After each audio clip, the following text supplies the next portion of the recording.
Assalamualaikum warahmatullahi wabarakatuh. Bismillahirrahmanirrahim. Alhamdulillah kita masih diberi kesempatan, kesehatan, dan kelancaran sampai hari ini, sehingga kita bisa melanjutkan materi hari ini dengan keadaan sehat walafiat. Pada pertemuan hari ini kita akan membahas terkait anggaran pendidikan. Jadi untuk yang materi-materi kemarin sudah kita bahas, kita akan melanjutkan terkait anggaran pendidikan.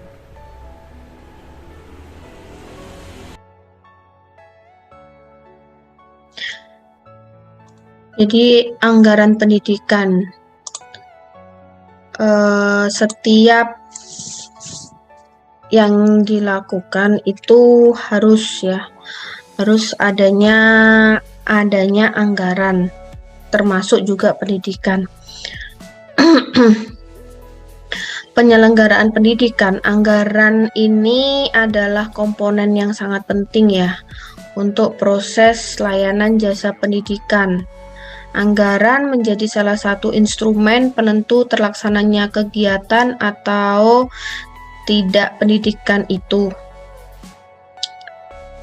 Hal ini tertera dalam Undang-Undang Dasar 45 Pasal 31 Ayat 4, yang mana negara memprioritaskan anggaran pendidikan sekurang-kurangnya 20% dari anggaran pendapatan dan belanja negara serta dari anggaran pendapatan dan belanja daerah APBD untuk pemenuhan kebutuhan penyelenggaraan pendidikan secara nasional. Jadi sudah tertera dalam undang-undang bahwa pendidikan itu dianggarkan sekurang-kurangnya 20% dari APBN dan APBD. Tapi kenapa pada saat ini alokasi anggaran pendidikan itu masih kurang? Telah dinyatakan oleh Kementerian Pendidikan dan Kebudayaan Bapak Daryanto pada tahun 2016 bahwa dua faktor penyebab kurangnya alokasi anggaran pendidikan yang dilakukan pemerintah daerah. Yang pertama yaitu jumlah pendapatan asli daerah yang masih kecil, dan yang kedua yaitu komitmen untuk memenuhi alokasi 20% anggaran pendidikan tersebut belum maksimal. Terus selanjutnya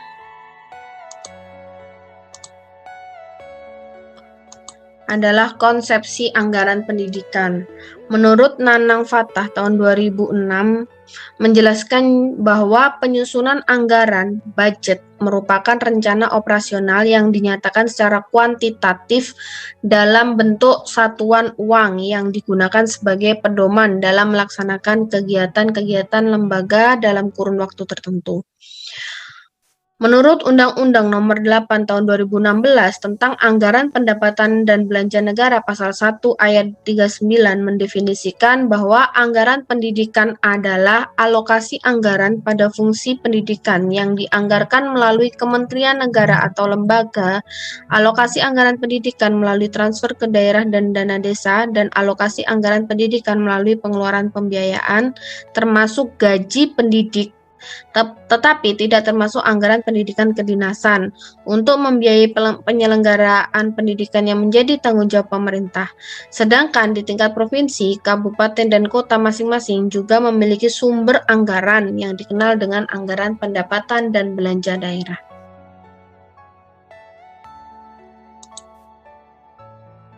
Ada beberapa asas dalam penyusunan dan penetapan anggaran pendidikan, diantaranya yaitu asas plafon, yang kedua asas pengeluaran berdasarkan mata anggaran, yang ketiga yaitu asas tidak langsung. Apa itu asas plafon? Asas plafon yaitu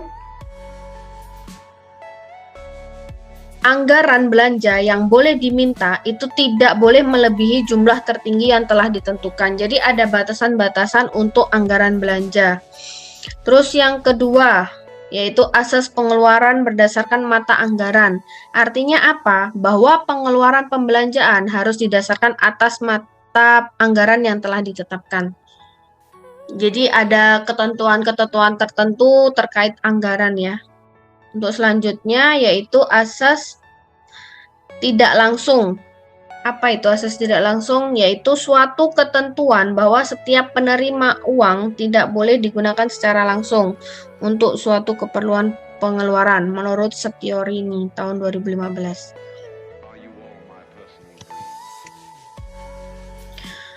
Ada fungsi anggaran pendidikan diantaranya yaitu perencanaan, pengendalian, alat koordinasi dan komunikasi, alat penilai kerja, alat efisiensi, dan alat otorisasi. Mari kita jabarkan satu persatu. Yang pertama, perencanaan. Jadi fungsi anggaran pendidikan itu difungsikan sebagai perencanaan. Fungsi perencanaan itu membantu unit kerja untuk mengetahui arah kebijakan yang akan dilaksanakannya ke depan sesuai dengan ketersediaan anggaran. Jadi setiap adanya suatu lembaga itu tidak lepas dari perencanaan. Lah, disinilah fungsi anggaran itu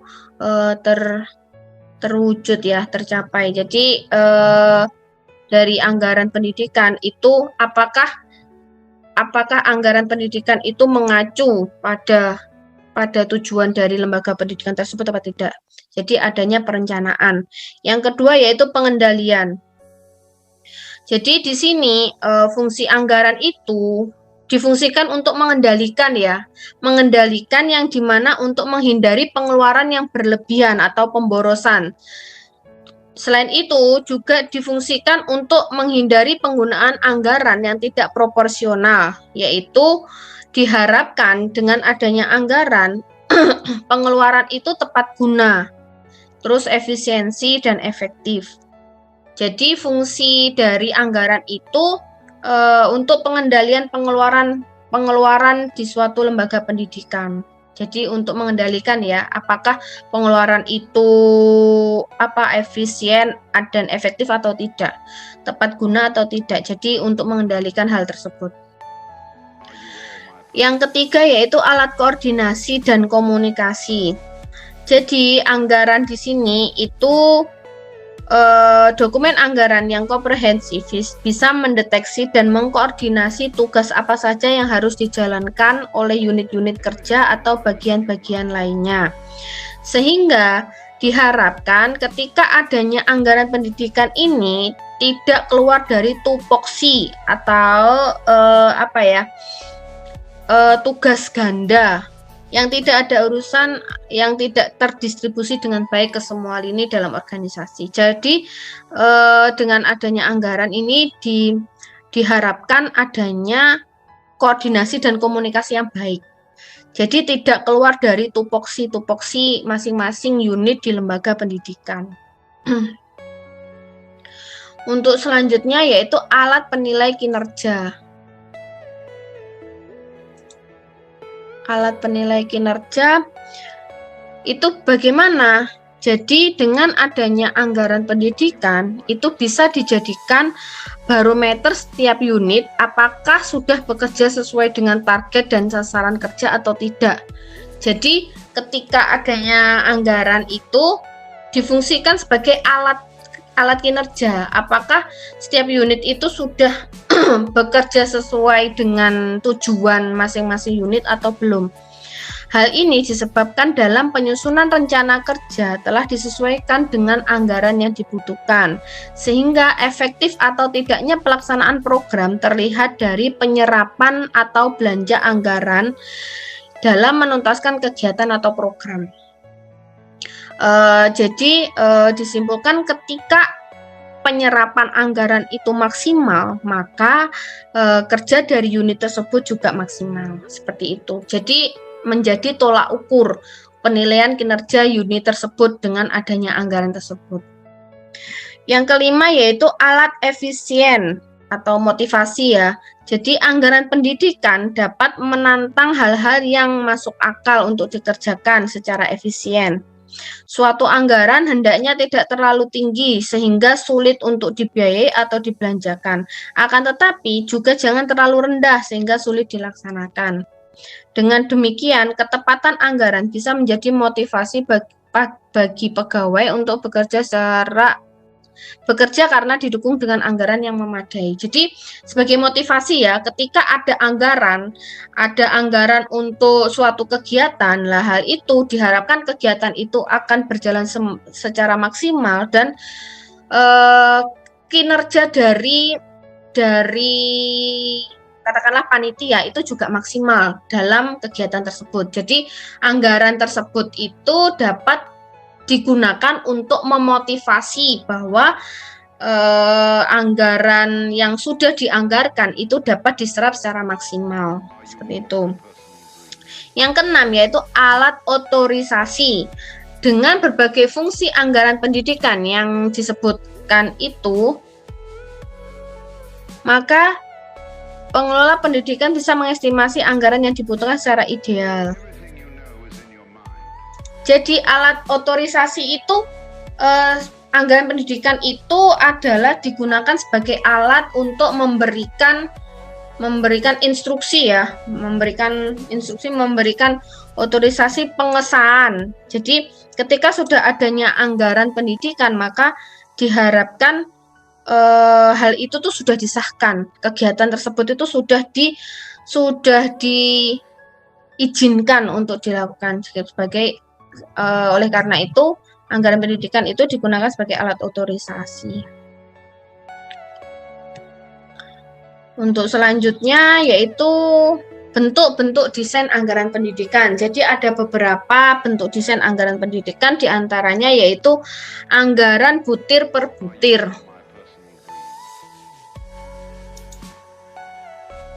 Anggaran butir per butir. Yang kedua, anggaran program. Yang ketiga, anggaran berdasarkan hasil.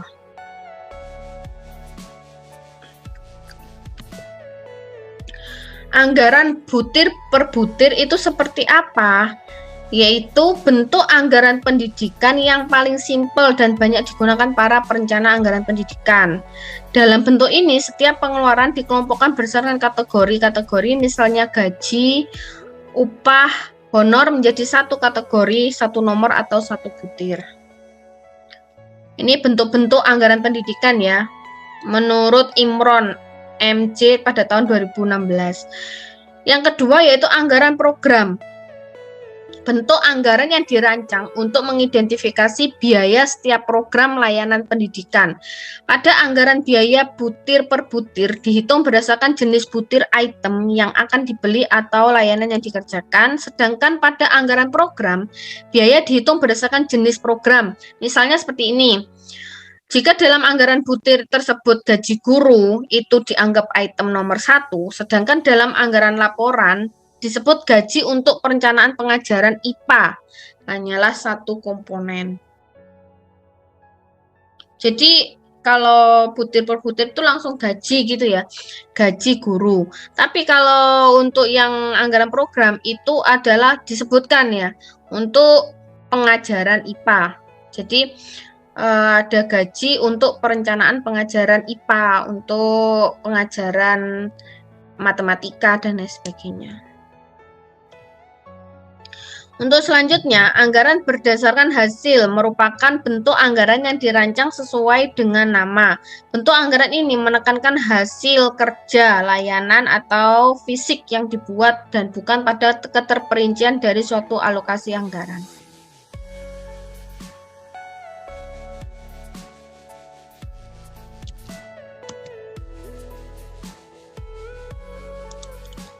Untuk selanjutnya yaitu prinsip-prinsip dan prosedur dalam penyusunan anggaran pendidikan. Jadi prinsip-prinsipnya diantaranya adanya pembagian wewenang dan tanggung jawab yang jelas dalam sistem manajemen dan organisasi lembaga pendidikan. Jadi ketika penyusunan anggaran pendidikan itu diharapkan adanya pembagian tugas dan wewenang ya. Jadi ada yang tanggung jawab di situ. Jadi jelas untuk anggarannya seperti apa, untuk tugas-tugasnya seperti apa. Yang kedua, adanya sistem akuntansi yang memadai dalam melaksanakan anggaran pendidikan. Jadi di sini ada laporan ya, ada LPJ, laporan pertanggungjawaban. Jadi ada laporan berupa belanja, laporan belanja, laporan yang dibuat di LPJ. Yang ketiga yaitu adanya penelitian dan analisis untuk menilai kinerja organisasi pendidikan. Dengan adanya penyusunan anggaran, diharapkan pihak internal itu bisa menganalisis untuk menilai kinerja unit-unit tersebut. Selanjutnya adanya dukungan dari pelaksana mulai dari tingkat atas sampai yang bawah. Jadi kan dalam penyusunan anggaran itu kan ada ya ketua, ada anggota seperti itu. Jadi saling kerjasama.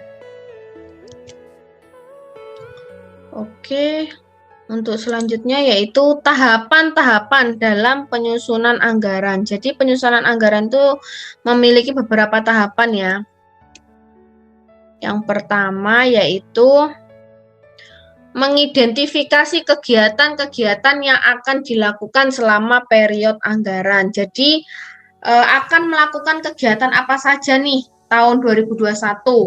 Yang jelas kegiatan yang akan dilakukan itu kegiatan yang dari prioritas yang paling penting, yang diprioritaskan setiap unit.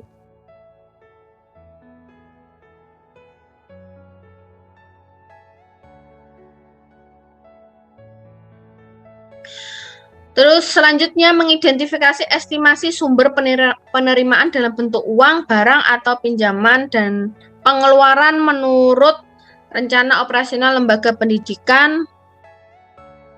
Jadi adanya ketika kita sudah menyusun anggaran, kita harus mengidentifikasi sumber penerimaan itu dari mana saja. Transaksi-transaksi pada anggaran tersebut itu adalah transaksi operasional lembaga pendidikan. Pada tahapan mengidentifikasi estimasi sumber penerimaan, dapat diketahui adanya defisit atau surplus dari rencana operasional lembaga pendidikan.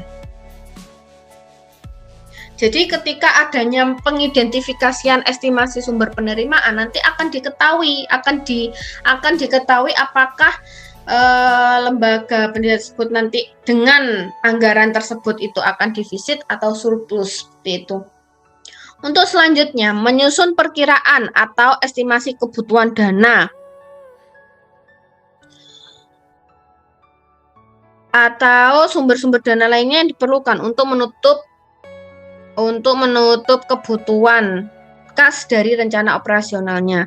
Lembaga pendidikan juga bisa disusun estimasi pembayaran jika adanya hutang ya.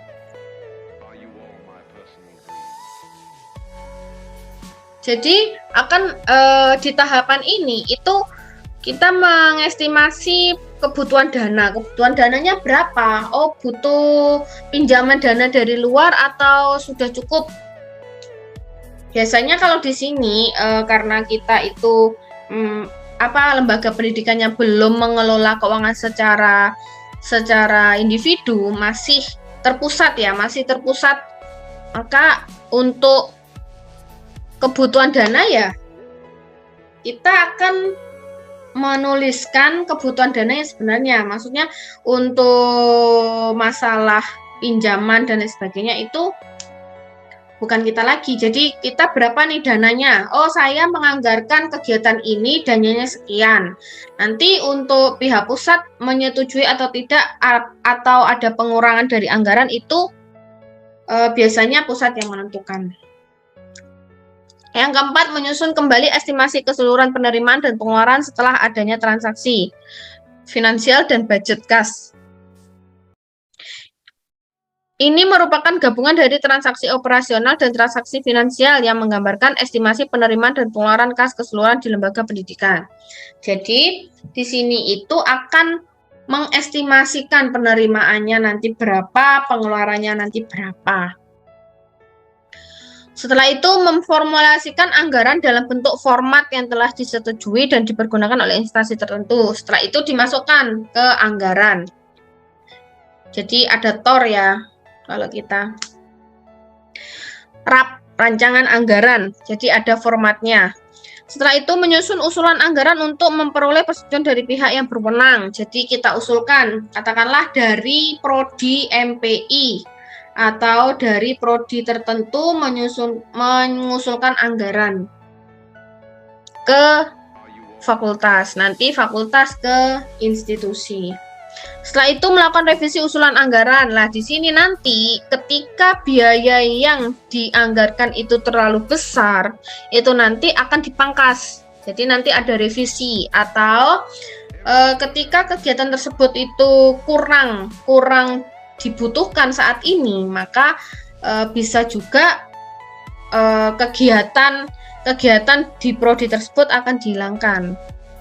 Setelah itu persetujuan revisi usulan. Jadi setelah direvisi kita usulkan lagi ya. Nanti setelah itu disetujui. Setelah itu pengesahan anggaran. Jadi anggaran itu akan disahkan, dikeluarkan lagi dari kalau di Kemenak itu, kalau di lembaga pendidikan di bawah naungan Kemenak itu nanti dari institusi akan diturunkan lagi ke fakultas, setelah itu dari fakultas ke prodi. Untuk selanjutnya yaitu manajemen anggaran pendidikan. Salah satu dimensi yang sering krusial dalam penyusunan anggaran pendidikan adalah belum bagusnya manajemen anggaran yang dilakukan unit kerja. Jadi manajemen dalam anggarannya itu belum maksimal. Biasanya seperti itu. Biasanya dalam organisasi skala kecil, penyusunan anggaran biasanya dilakukan oleh staf pimpinan atau atasan dari suatu bagian. Jadi kalau di unit-unit biasanya sekretarisnya ya. Sedangkan dalam organisasi skala besar, penyusunan anggaran diserahkan kepada bagian, seksi atau komisi anggaran yang secara khusus bertugas merancang kegiatan anggaran di unit kerja tersebut. Jadi kalau sudah skalanya skalanya institusi biasanya ada bagian keuangan. Belum maksimalnya manajemen anggaran tersebut tentu disebabkan banyak hal, diantaranya pimpinan seringkali belum memahami konsepsi dan operasional manajemen anggaran. Secara umum, manajemen anggaran dapat dipahami sebagai keseluruhan proses kegiatan yang direncanakan dan dilaksanakan atau diusahakan secara sengaja dan sungguh-sungguh, serta pembinaan secara kontinu terhadap biaya operasional lembaga pendidikan. Sehingga kegiatan operasional lembaga pendidikan semakin efektif dan efisien demi mencapai tujuan lembaga pendidikan tersebut. Saya kira untuk terkait anggaran pendidikan saya kira cukup. Ada kurang lebihnya saya mohon maaf. Semoga ilmu yang saya berikan memberikan manfaat. Saya tutup untuk materi hari ini. Wassalamualaikum warahmatullahi wabarakatuh.